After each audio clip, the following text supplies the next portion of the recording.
বিসমিল্লাহির রহমানির রহিম। পুবাইল আদর্শ বিশ্ববিদ্যালয় কলেজের উচ্চ মাধ্যমিক শ্রেণীর ইসলামের ইতিহাস সংস্কৃতি বিষয়ের সুপ্রিয় শিক্ষার্থীবৃন্দ, আশা করি তোমরা সবাই ভালো আছো। আলহামদুলিল্লাহ, আমিও তোমাদের দোয়া এবং আল্লাহর অশেষ মেহেরবানিতে এই করোনার মধ্যেও এখন পর্যন্ত ভালো আছি।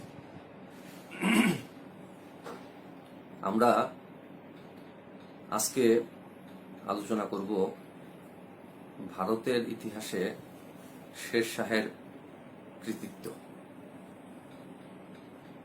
শের শাহ যদিও মুঘল বংশের কেউ ছিলেন না, উনি ছিলেন আফগান বংশোদ্ভূত একজন ব্যক্তি, কিন্তু ভারতে মুঘল শাসনের ইতিহাসে তথা ভারতের ইতিহাসে শের শাহ একজন অত্যন্ত গুরুত্বপূর্ণ ব্যক্তি এবং ভারতের ইতিহাসে ওনার অনেক গুরুত্বপূর্ণ অবদান রয়ে গেছে। আমরা আজকের আলোচনার মাধ্যমে শের শাহ সম্পর্কে সেই গুরুত্বপূর্ণ জিনিসগুলি জানার চেষ্টা করব। শের শাহ সম্পর্কে কথা বলতে গেলে আমাদেরকে একটু পিছন দিকে ফিরে আসতে হবে। আমাদের নিশ্চয়ই মনে আছে যে 1526 খ্রিস্টাব্দে জহিরুদ্দিন মোহাম্মদ বাবর আফগানদেরকে পরাজিত করে, পানিপথের যুদ্ধে আফগানদেরকে পরাজিত করেই ভারতে মুঘল সাম্রাজ্য প্রতিষ্ঠা করেন এবং ওনার আগে ভারতে আফগানরাই শাসন করতেছিলেন, যার ফলে বাবরের এই সাম্রাজ্য প্রতিষ্ঠা তথা ভারত দখল করে নেয়া আফগানদের পছন্দনীয় ছিল না।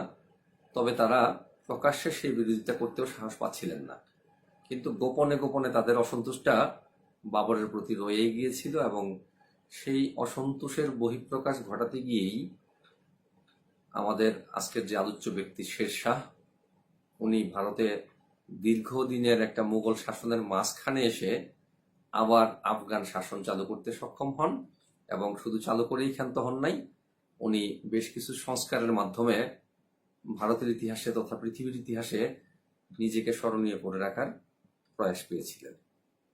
তো আমরা আজকে আলোচনার মাধ্যমে শের শাহের সেই কৃতিত্বগুলি তুলে ধরার চেষ্টা করব। আশা করি তোমরা মনোযোগ দিয়ে শুনলে সেগুলি তোমাদের কাজে আসবে। শের শাহ, ওনার বাল্য নাম ফরিদ। প্রথম জীবনে ওনার নাম ছিল ফরিদ এবং ওনার বাবার নাম হলো হাসান।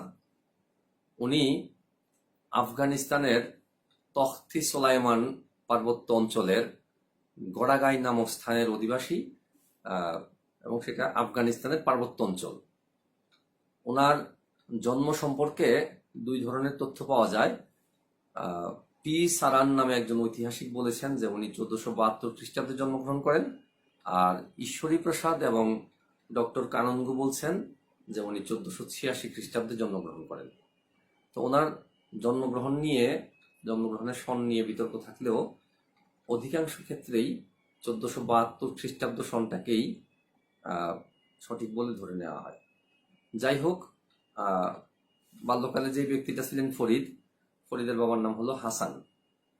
তো এই ফরিদ বাল্যকাল থেকেই ভাগ্য বিড়ম্বিত ছিলেন। কারণ হলো ফরিদের বাবা হাসান 4টি বিয়ে করেন এবং ফরিদ হলেন হাসানের প্রথম স্ত্রীর সন্তান। ফরিদ যখন বড় হন তখন তার সৎ মায়েরা তাকে খুব ভালো চোখে দেখতো না এবং সেই জন্য বাল্যকালেই ফরিদ তার নিজ এলাকা ছেড়ে জ্ঞান বিজ্ঞান শিক্ষা দীক্ষার জন্য প্রসিদ্ধ জৌনপুরে চলে আসেন এবং সেখানে এসে উনি আরবি, ফার্সি ইত্যাদি ভাষায় ব্যাপক দক্ষতা অর্জন করেন। মোট কথা, ফরিদ ছিলেন একজন অত্যন্ত মেধাবী ছাত্র এবং সেই কারণে উনি ধর্ম, দর্শন, ইতিহাস এগুলিও পছন্দ করতেন। এছাড়া শেখ সাদির গুলিস্তা বোস্তা, নিজামির সিকান্দরনামা, ফেরদৌসির শাহনামা এগুলি ছিল তার পড়ালেখার প্রিয় বিষয়। তো ছোটবেলা থেকে উনি জ্ঞানোন্বেষী ছিলেন এবং উনি লেখাপড়ার মাধ্যমে প্রচুর জ্ঞান অর্জন করেন। বাবর যখন 1526 খ্রিস্টাব্দে ভারতে মুঘল সাম্রাজ্য প্রতিষ্ঠা করেন, তার আগেই আমাদের এই আলোচ্য ফরিদ ভারতে চলে আসেন এবং উনি 1522 খ্রিস্টাব্দে বিহারের যে শাসক বাহার খান লোহানী ওনার অধীনে চাকুরি গ্রহণ করেন।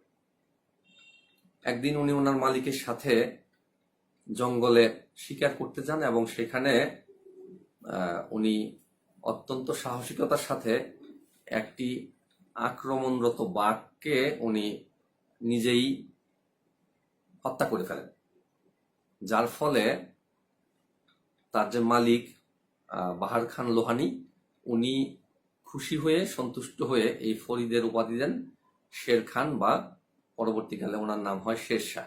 শের মানে বাঘ। যেহেতু উনি নিজের হাতে একটা বাঘকে হত্যা করতে পেরেছেন শিকারে গিয়ে, সেজন্য ওনাকে বাঘের সাথে তুলনা করে ওনার উপাধি দেওয়া হয় শের খান বা শেরশাহ।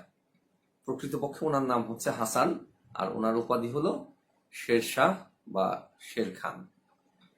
তো এই শের খানই পরবর্তীকালে ভারতে দীর্ঘ মুঘল শাসনের ইতিহাসে মাঝখানে এসে নতুন করে আফগান শাসন চালু করতে সক্ষম হন এবং ভারতের ইতিহাসে ওনার নিজেকে উনি প্রতিষ্ঠিত করতে বা স্মরণীয় করে রাখতে সক্ষম হন। উনি ওনার কাজের মাধ্যমে আমাদের কাছে এখন পর্যন্ত স্মরণীয় হয়ে আছেন এবং ভবিষ্যতেও হয়তো স্মরণীয় হয়েই থাকবেন। তো আমরা আজকে দেখব যে উনি কিভাবে ক্ষমতা নিয়ে নেন এবং ক্ষমতা নেয়ার পরে উনি কি কি ভালো কাজ করে গেছেন, যার মাধ্যমে ভারতবাসী বা পৃথিবীবাসী ওনাকে আজও পর্যন্ত স্মরণে রেখেছে।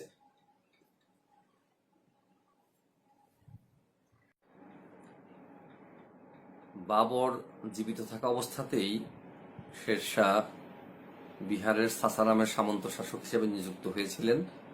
পরবর্তীকালে চুনার দুর্গের অধিপতি তাজ খান মারা গেলে শেরশাহ তাজ খানের বিধবা স্ত্রী মালিকাকে বিয়ে করেন এবং এই বৈবাহিক সূত্রে উনি চুনার দুর্গের অধিপতি হয়ে যান। 1531 খ্রিস্টাব্দে হুমায়ুন চুনার দুর্গ অবরোধ করেন এবং শেরশাহ হুমায়ুনের সাথে কোনো দ্বন্দ্বে না যেয়ে উনি সন্ধিসূত্রে আবদ্ধ হন এবং এভাবেই উনি হুমায়ুনের সাথে অনিবার্য সংঘাত বা যুদ্ধ এড়াতে সক্ষম হন। তো এই যুদ্ধ এড়াতে পারলেও শেরশাহ ছিলেন মূলত একজন উচ্চাভিলাষী শাসক এবং সেই জন্য উনি পূর্বাঞ্চলের দিকে নজর দেন এবং পূর্বাঞ্চলে বিশেষ করে গৌড়, বাংলা এইসব বিভিন্ন এলাকা উনি নিজের আয়ত্তে নিয়ে নেন, যার ফলে অতি অল্প সময়ের মধ্যেই শেরশাহ হুমায়ুনের বিরাগভাজন ব্যক্তিতে পরিণত হন। এরই ফলশ্রুতিতে 1539 সালের 16ই জুন মুঙ্গেরের নিকটে গঙ্গা নদীর তীরে হুমায়ুনের সাথে শেরশাহর একটা যুদ্ধ হয় এবং সেই যুদ্ধে হুমায়ুন অত্যন্ত শোচনীয়ভাবে শেরশাহের কাছে পরাজিত হন। হুমায়ুনের সাথে যেসব সৈন্য সামন্ত ছিল তাদের অধিকাংশই জীবন বাঁচাতে গিয়ে গঙ্গা নদীতে ঝাঁপ দেন এবং ঝাঁপ দিয়ে সেখানে জীবন বাঁচানোর পরিবর্তে তারা অনেকেই নদীতে ডুবে মারা যান। আর হুমায়ুন কথিত আছে যে হুমায়ুন জালাল নামক একজন ভিস্তিওয়ালা অর্থাৎ মাঝি ওনাকে নদী পার করে দিতে সাহায্য করেন এবং এই জালালের মাধ্যমেই হুমায়ুন শেরশাহের হাত থেকে বেঁচে যান। এভাবে আমরা দেখব যে শেরশাহ অতি অল্প সময়ের মধ্যেই ভারতের মুঘল সাম্রাজ্যের মাঝখানে একটা নতুন আফগান শাসন শুরু করেন এবং সেটা ওনার শাসনকাল ছিল 1540 থেকে 1545। তো যদিও ওনার শাসনকালটা খুবই সংক্ষিপ্ত ছিল, অর্থাৎ মোট 5 বছর, কিন্তু 5 বছর হলেও উনি এই 5 বছরের মধ্যেই শাসন, বিচার কার্য, জনকল্যাণ, বিভিন্ন ক্ষেত্রে রাজস্ব, এসব ক্ষেত্রে এমন কিছু অভিনব উদ্ভাবনী ব্যবস্থা চালু করেন যার ফলে ভারতের ইতিহাসে উনি চিরস্মরণীয় হয়ে আছেন। তো আমরা আজকে দেখব যে উনি কি কি সংস্কারগুলি করতে সক্ষম হয়েছিলেন এবং কি কি এইসব সংস্কারের মাধ্যমে উনি অমর হয়ে আছেন। 1 নাম্বার যদি আমরা দেখি তাহলে দেখব যে শাসন ব্যবস্থা। শেরশাহ ভারতে এমন সুন্দর শাসন ব্যবস্থা চালু করে যান যেটা এর আগে ভারতে চালু ছিল না। আমরা সবাই জানি যে সম্রাট আকবর ভারতের ইতিহাসে একজন অত্যন্ত বিখ্যাত ব্যক্তি, শাসন কার্য দানশীলতা, জনকল্যাণ ইত্যাদির ক্ষেত্রে আকবরের তুলনা হয় না। কিন্তু বলা হয়ে থাকে যে শেরশাহ আকবরের চেয়েও মেধাবী ছিলেন এবং উনি যেই ব্যবস্থাগুলি চালু করে গিয়েছিলেন সেগুলি মূলত সম্রাট আকবর অনুসরণ করেছিলেন। শাসন ব্যবস্থার ক্ষেত্রে আমরা দেখব যে উনি অত্যন্ত সুন্দর সুশৃঙ্খল ব্যবস্থা চালু করেন। এর মধ্যে প্রথমত কেন্দ্রীয় ব্যবস্থা। কেন্দ্রীয় শাসনের ক্ষেত্রে উনি যে পরিবর্তনগুলি আনেন সেখানে কিছু নতুন পদ সৃষ্টি করেন। যেমন হলো ভকিল। ভকিল হলেন প্রধান উজির এবং প্রধান সচিব। উনি মূলত প্রধানমন্ত্রীর মতো পদমর্যাদা সম্পন্ন ব্যক্তি ছিলেন এবং উনি সম্রাটকে বিভিন্ন কাজে সহযোগিতা করতেন। এছাড়া কেন্দ্রে দেখা গেছে যে রাজস্ব বিষয়ক কাজের জন্য শেরশাহ 3 জন সচিব নিয়োগ দেন, যাদের কাজ ছিল রাজস্ব ব্যবস্থাকে সংস্কার করা, পরিচালনা করা, মেনটেন করা ইত্যাদি। সদর দপ্তরে বেশ কয়েকজন নতুন পদ সৃষ্টি করা হয়। তার মধ্যে একজন হলেন সদর দপ্তর, তার কাজ হলো মীর, ওনার উপাধি হলো মীর-ই আতশ। আবার ধর্মীয় যে বিভাগ সেখানে যে প্রধান ছিলেন ওনার উপাধি হলো সদরুস সুদূর। সদরুস সুদূরের কাজ হলো রাষ্ট্রের ধর্মীয় বিষয়াদি পরিচালনা করা বা দেখভাল করা। বিচার বিভাগে যিনি ছিলেন প্রধান ওনাকে বলা হচ্ছে কাজী-উল কুজ্জাত, উনি হলেন প্রধান কাজী। আর নৈতিক বিষয়াদি যিনি দেখাশোনা করতেন ওনার উপাধি হলো মুহতাসিব। তো এইসব পদের লোকজন বিভিন্ন দায়িত্ব তাদের উপর নির্দিষ্ট করে দেওয়া ছিল, আর তাদের উপরে সর্বোপরি ছিলেন সম্রাট শেরশাহ। শেরশাহ সমস্ত বিষয়াদি নিজেই পর্যবেক্ষণ করতেন, কিন্তু ওনাকে এই কাজগুলি করার জন্য নির্দিষ্ট কতগুলি পদ সৃষ্টি করা হয় এবং এই পদের লোকগুলো দায়িত্ব সহকারে এই দায়িত্বগুলো পালন করেন। সাম্রাজ্য বিশাল হওয়ার কারণে শেরশাহ ওনার পুরা সাম্রাজ্যকে মোট 47টি ভাগে ভাগ করেন এবং এই ভাগগুলিকে বলা হতো সরকার। 47টা ভাগ ছিল রাষ্ট্রের এবং প্রত্যেকটা ভাগকে বলা হতো সরকার। আবার এই সরকারগুলো বিভিন্ন পরগনায় বিভক্ত ছিল। প্রথমত উনি সমস্ত দেশকে 47টা ভাগে ভাগ করেন, যেই ভাগগুলিকে বলা হতো সরকার। আবার সরকার বা এই প্রদেশগুলিকে উনি অনেকগুলি পরগনায় ভাগ করেন। আর রাষ্ট্রের যে কি বলে সবচেয়ে ছোট ইউনিট সেটা ছিল গ্রাম। তো আমরা প্রথমে দেখতে পাবো যে 47টা সরকারে ভাগ করছেন, এই সরকারগুলিকে আবার পরগনায় ভাগ করছেন। আবার পরগনাগুলি বিভিন্ন গ্রামে বিভক্ত ছিল, বিভিন্ন অনেকগুলি গ্রাম নিয়ে একটা পরগনা সৃষ্টি হতো। তো এইভাবে আমরা দেখব যে উনি পরগনায়ও অনেকগুলি নতুন নতুন পদ সৃষ্টি করেন। যেমন পরগনায় যিনি সামরিক বিভাগের প্রধান ছিলেন ওনার উপাধি হলো শিকদার। শিকদার হলেন পরগনার সামরিক বিভাগের সর্বোচ্চ কর্মকর্তা। আর আরেকটা পদ ছিল সেটা হলো আমিন। আমিন হচ্ছেন পরগনার সর্বোচ্চ বেসামরিক কর্মকর্তা। তবে এখানে একটা শর্ত ছিল যে আমিন বিভিন্ন কাজে শিকদারকে সর্বোচ্চ সহযোগিতা, সাহায্য ইত্যাদি করে থাকবেন। এছাড়া আমিনের আরেকটা কাজ ছিল যে উনি পরগনার যেই রাজস্ব নির্ধারণ করা এবং সেই রাজস্ব আদায় করা, এই দুইটা কাজ উনি নিজেই করতেন। তো প্রতিটা সরকারে একজন করে শিকদারান এবং মুন্সিফান নামক আরো কিছু পদমর্যাদাধারী কর্মকর্তা ছিলেন। আর শেরশাহ খুব ভালো করেই জানতেন যে একজন কর্মকর্তা বা কর্মচারী, সরকারি কর্মকর্তা কর্মচারী একই স্থানে দীর্ঘদিন চাকুরিরত থাকলে তারা দুর্নীতিপরায়ণ হতে পারেন, এবং সেই জন্য শেরশাহ নিয়ম করে দেন যে একজন কর্মকর্তা বা কর্মচারী কোনো এলাকায় 3 বছরের বেশি চাকরি করতে পারবে না, তাকে 3 বছর পর পর বদলি হতেই হবে। আমরা কিন্তু আমাদের আধুনিক রাষ্ট্র ব্যবস্থায়ও দেখি যে সরকারি কর্মকর্তা কর্মচারীরা বিভিন্ন সময় বা নির্দিষ্ট সময় অন্তর অন্তর বিভিন্ন স্থান থেকে বদলি হন। আজকের থেকে অনেক বছর আগে 1540 সালে, অর্থাৎ প্রায় 500 বছর আগে শেরশাহ ভারতের ইতিহাসে এই বদলি প্রথা চালু করে দিয়ে যান। আবার সরকারি কর্মকর্তা কর্মচারীরা সঠিকভাবে দায়িত্ব পালন করেন কিনা বা তারা কাজে কোনো ফাঁকি দেন কিনা, এটা দেখার জন্য শেরশাহ আরো কিছু নতুন পদ্ধতি চালু করেন, সেটা হলো গুপ্তচর। গুপ্তচরদের কাজ ছিল যে গোপনে গোপনে সরকারি কর্মকর্তা কর্মচারীদেরকে অনুসরণ করা এবং তারা যদি কোনো দুর্নীতি করে বা কাজে ফাঁকি দেয় সেটা সরকারকে অবহিত করা। এভাবে শেরশাহ তার সরকারের বিভিন্ন পর্যায়ে স্বচ্ছতা এবং জবাবদিহিতা নিশ্চিত করেন। রাজস্ব ক্ষেত্রে যদি আমরা আলোচনা করতে যাই তাহলে দেখব যে শেরশাহ ভারতের ইতিহাসে রাজস্বের ক্ষেত্রে যুগান্তকারী উদাহরণ সৃষ্টি করেছেন। ওনার আগে এই ধরনের কাজ আর কেউ করেন নাই। উনি প্রথমেই রাষ্ট্রের যে ফসলি বা আবাদি জমি আছে সেগুলিকে জরিপ করেন, ভূমি জরিপ করেন, এবং জরিপের মাধ্যমে উনি জমির উর্বরা শক্তি অনুযায়ী জমির কর নির্ধারণ করেন। যেই জমির ফসল ভালো সেই জমির উৎপন্ন ফসলের 3/1 সরকারকে কর দিতে হবে, আর যে জমির ফসল বেশি উৎপন্ন হয় না সেই জমির উৎপন্ন ফসলের 4/1 সরকারকে কর দিতে হবে।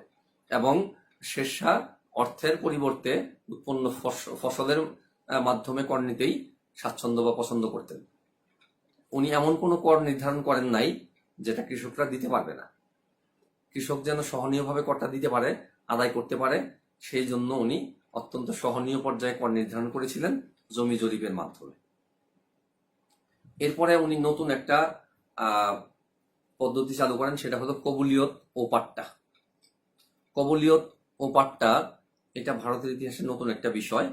জমিতে কৃষকের অধিকার এবং কর্তব্য এটা স্বীকার করে কৃষক যেই দলিল করে দিতেন সরকারের কাছে সেটা হলো কবুলিয়ত। আর জমির উপরে কৃষকের যে সত্তা বা মালিকানা সেটা স্বীকার করে সরকার বা রাষ্ট্র কৃষককে যেই দলিল করে দিতেন সেটা হলো পাট্টা। তো এই যে কবুলিয়ত এবং পাট্টা, এই দুইটা চুক্তি সম্পাদনের মাধ্যমে জমিতে কৃষকের যে মালিকানা ভূমিসত্ত্ব সেটা নিশ্চিত হয়, কৃষকরাও স্বস্তিতে চাষবাস করতে সক্ষম হয়েছিলেন। এটা ভারতের ইতিহাসে একটা অভিনব ব্যবস্থা, নিঃসন্দেহে। এর আগে এই ধরনের ব্যবস্থা ভারতে আর কখনোই ছিল না। বিচার ব্যবস্থার ক্ষেত্রে আমরা দেখব যে শেরশাহ অত্যন্ত স্বচ্ছ এবং সূক্ষ্ম বিচার ব্যবস্থা চালু করেন। এখানে কোনো ধর্মীয় অথবা কোনো ব্যক্তিগত কোনো কাউকে প্রাধান্য দেওয়া হতো না। বিচারের ক্ষেত্রে সবাই সমান সুযোগ বা সবাই সমান ন্যায় বিচার পেতেন। এবং রাষ্ট্রীয় নিরাপত্তার ক্ষেত্রে আমরা দেখব যে শেরশাহের সময়ে দেশে পুলিশ বাহিনী ছিল, নিরাপত্তা বাহিনী ছিল, যার ফলে দিন রাত অথবা যে কোনো সময় যে কোনো ব্যবসায়ী বা যে কোনো পথিক নিরাপদে গন্তব্যে পৌঁছাইতে পারতেন, বা কারো ঘর বাড়িতে চুরি ডাকাতি রাহাজানি ছিনতাই ইত্যাদি শেরশাহের সময় হতো না। তো এদিক থেকে আমরা দেখব যে শেরশাহের সময়ে রাষ্ট্রের সম্পূর্ণ নিরাপত্তা বজায় ছিল। এরপরে উনি আরো কিছু যুগান্তকারী কাজ করেন, সেটা হলো মুদ্রা। মুদ্রার ক্ষেত্রে আমরা দেখব যে শেরশাহের আগ পর্যন্ত ভারতের ইতিহাসে মুদ্রা ব্যবস্থা অত্যন্ত নাজুক ছিল। শেরশাহ ক্ষমতায় আসার পরে উনি সুনির্দিষ্ট মাপের এবং সুনির্দিষ্ট আকারের মুদ্রা ব্যবস্থা চালু করেন, এবং ওনার যে মুদ্রা সেটা ছিল মূলত রূপার তৈরি। এটাকে বলা হয়তো টঙ্কা অথবা টাকা অথবা রূপাইয়া। এছাড়া উনি আরো কিছু মুদ্রা তৈরি চালু করেন, সেগুলি হলো 2 আনা, 4 আনা এবং 8 আনা। শেরশাহের মুদ্রাগুলি ছিল স্কোয়ার সাইজের চতুর্কোণাকৃতি এবং গোল। মুদ্রার মধ্যে শেরশাহ শাসকের নাম থাকতো, সম্রাটের নাম থাকতো, টাকশালের নাম থাকতো, তৈরি করার সনের কথা উল্লেখ থাকতো, এবং কোথাও কোথাও বা কোনো কোনো মুদ্রায় খলিফার নাম উল্লেখ করা থাকতো। তো এই মুদ্রাগুলো এতই সুন্দর, এতই মানসম্পন্ন ছিল যে শেরশাহ মারা যাওয়ার পরে আরো অনেক বছর যখন ব্রিটিশরা এই দেশে শাসন করতে আসেন, তারপরেও ব্রিটিশরা ক্ষমতায় আসে 1757 সালে পলাশী যুদ্ধের মাধ্যমে, তারও প্রায় 80 বছর 1835 সাল পর্যন্ত শেরশাহের এই মুদ্রাগুলো চালু ছিল। এবং বলা হয়ে থাকে যে ব্রিটিশরা শেরশাহের কাছ থেকে মুদ্রা ব্যবস্থার ধারণা গ্রহণ করেছিলেন এবং সেই ধারণার থেকেই তারা আরো আধুনিক উন্নত মুদ্রা তৈরি করতে সক্ষম হয়েছিলেন। তো শেরশাহী প্রথম ভারতের ইতিহাসে অভিন্ন এবং নির্দিষ্ট পরিমাপের নির্দিষ্ট আকারের মুদ্রা চালু করতে সক্ষম হন, যেটা পরবর্তীকালে দীর্ঘদিন টিকে ছিল। এরপরে আমরা দেখব উনি আরো কিছু ভালো কাজ করছেন, যেমন ডাক বিভাগের সংস্কার। উনি বিভিন্ন প্রদেশের আন্তঃপ্রাদেশিক যোগাযোগের জন্য ডাক ব্যবস্থা চালু করেন ঘোড়ার মাধ্যমে, এবং মহাসড়কের 2 ক্রোশ অন্তর অন্তর ডাক চৌকি থাকতো, সেখানে বিশ্রামাগার থাকতো, 2টা করে ঘোড়া থাকতো। এক জায়গার ডাক ঘোড়ার মাধ্যমে আরেকটা ডাক চৌকিতে পৌঁছানোর পরে সেই ঘোড়াকে অবসর দিয়ে ওখানে অবস্থানরত ঘোড়ার মাধ্যমে উনি আবার আরেক জায়গায় ডাক পাঠাতেন। এভাবে উনি একটা সুশৃঙ্খল ডাক ব্যবস্থা চালু করেন, যার মাধ্যমে রাষ্ট্রীয় বিভিন্ন চিঠিপত্র বা ব্যক্তিগত চিঠিপত্র এক জায়গা থেকে আরেক জায়গায় সহজেই আদান প্রদান করা যেত। আর জনকল্যাণের ক্ষেত্রে আমরা দেখব যে উনি আরো কিছু ভালো কাজ করছেন। তার মধ্যে একটা সেটা টিকে আছে, সেটা হলো গ্র্যান্ড ট্রাঙ্ক রোড। বাংলাদেশের সোনারগাঁ থেকে সিন্ধু পর্যন্ত 1500 ক্রোশ দীর্ঘ এই সড়ক উনি তৈরি করেন, এবং এই সড়ক তৈরি করেই শুধু ক্ষান্ত হন নাই, সড়কের 2 পাশে উনি ছায়াদানকারী গাছ লাগানোর ব্যবস্থা করেন। আর কিছু দূর অন্তর অন্তর 2 ক্রোশ অন্তর অন্তর উনি বিশ্রামাগার বা সরাইখানা তৈরি করেন, সেখানে হিন্দু এবং মুসলমান 2 ধর্মের লোকেদেরই বিশ্রাম নেওয়ার, খাওয়া দাওয়ার, পানি পান করার আলাদা আলাদা ব্যবস্থা ছিল। এগুলিও শের শাহের অত্যন্ত উদ্ভাবনীমূলক যুগান্তকারী পদক্ষেপ, যেই ধরনের পদক্ষেপগুলি ওনার আগে আর কোনো শাসক গ্রহণ করেন নাই। আর শিল্প সাহিত্যের ক্ষেত্রে আমরা দেখব যে শের শাহ শিল্প সাহিত্যের একজন পৃষ্ঠপোষক ছিলেন। উনি নিজেও একজন সাহিত্যমনা লোক ছিলেন, এবং বিভিন্ন সাহিত্য, বিভিন্ন কাব্যগ্রন্থ উনি পাঠ করতেন। ইতিহাস, ধর্ম, দর্শন ইত্যাদি ওনার পছন্দের বিষয় ছিল, উনি এগুলি পছন্দ করতেন। শিল্প সাহিত্যের পৃষ্ঠপোষকতার ক্ষেত্রে আমরা দেখব যে উনি একজন অত্যন্ত উদারমনা লোক ছিলেন এবং শিল্প সাহিত্যের পৃষ্ঠপোষক ছিলেন। উনি ছিলেন একাধারে ন্যায় বিচারক, পরোপকারী, ধার্মিক, পরধর্ম সহিষ্ণু, আদর্শবান, হৃদয়বান, নিরহংকারী এবং পরোপকারী ব্যক্তি। ওনার কাছে ধর্মীয় ভেদাভেদ ছিল না। উনি ওনার রাজ্যে অসংখ্য হিন্দু ব্যক্তিকে উঁচু রাজপদে বসিয়েছেন। যারা যোগ্য ছিলেন উনি যোগ্য লোকদেরকে সমাদর করতেন। ওনার রাজ্যে উনি অসংখ্য রাস্তাঘাট, স্কুল, মসজিদ, মাদ্রাসা নির্মাণ করেন, এবং সাসারামে উনি ওনার নিজের সমাধি তৈরি করে যান।